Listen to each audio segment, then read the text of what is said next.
कहते हैं अंक गणित की आत्मा प्रतिशत में बसती है। सुनने में ये बात थोड़ी बड़ी लगती है ना? पर क्या इसमें वाकई कोई सच्चाई है? चलिए आज इसी एक विचार की गहराई में उतरते हैं और देखते हैं कि क्यों प्रतिशत को इतनी ज्यादा अहमियत दी जाती है। तो सबसे पहली बात ये समझना होगा कि प्रतिशत मैथ्स का कोई एक और चैप्टर नहीं है।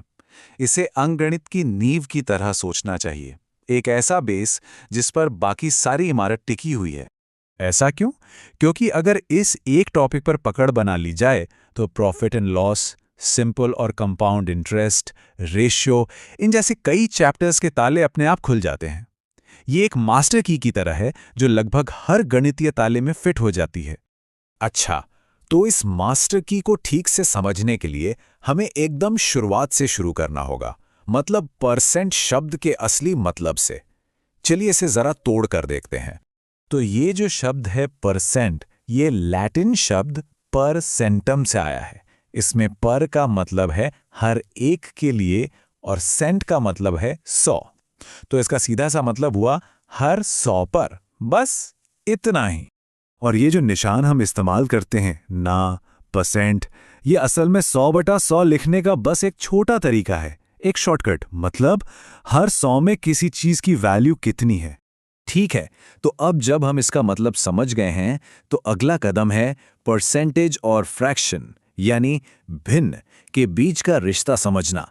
और इसके लिए सिर्फ दो बहुत ही आसान से नियम है। चलिए उन्हें देखते हैं। और देखें मजे की बात क्या है।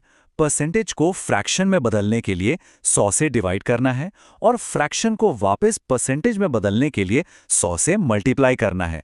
मतलब ये दोनों प्रोसेस एक दूसरे के बिल्कुल उल्टे हैं। सिंपल है ना? तो चलिए एक छोटा सा सवाल लेते हैं। अगर 20% को फ्रैक्शन में बदलना हो तो क्या करेंगे? 20 को 100 से डिवाइड करेंगे और हमें मिलेगा 1/5। और अगर 1/5 को वापस परसेंटेज में बदलना हो तो 1/5 को 100 से मल्टीप्लाई करेंगे और जवाब आ जाएगा 20%। ये पूरी साइकिल ऐसे ही चलती है।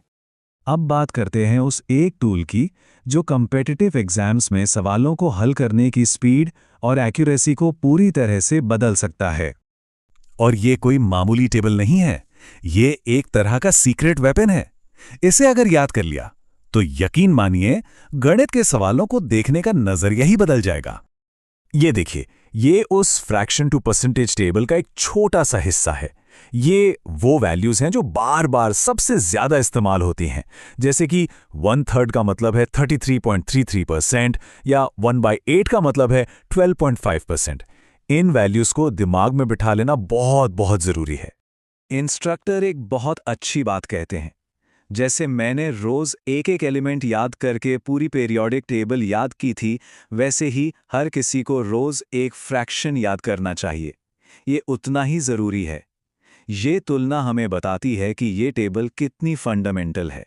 चलिए, अब थ्योरी बहुत हो गई। अब इस ज्ञान को काम पर लगाते हैं और देखते हैं कि ये याद की हुई टेबल मुश्किल दिखने वाले सवालों को कितनी आसानी से हल करती है। जरा इस सवाल को देखिए। 411.11% को फ्रैक्शन में बदलना है। देखने में ये थोड़ा डरावना लग सकता है ना? पर हमारी टेबल के साथ ये चुटकियों का खेल है। तो सबसे जरूरी ट्रिक है इसे टुकड़ों में तोड़ना। 411.11% को हम 400% और 11.11% में तोड़ सकते हैं।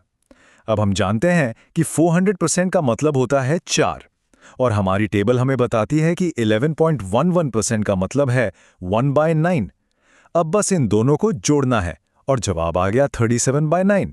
देखा कितना आसान हो गया। ठीक इसी तरह 116.66% को भी तोड़ा जा सकता है। 100% और 16.66% में 100% मतलब 1 और 16.66% मतलब 1/6। दोनों को मिलाकर बन गया 7/6। ये विजुअल इस कंसेप्ट को समझने में और भी मदद करता है।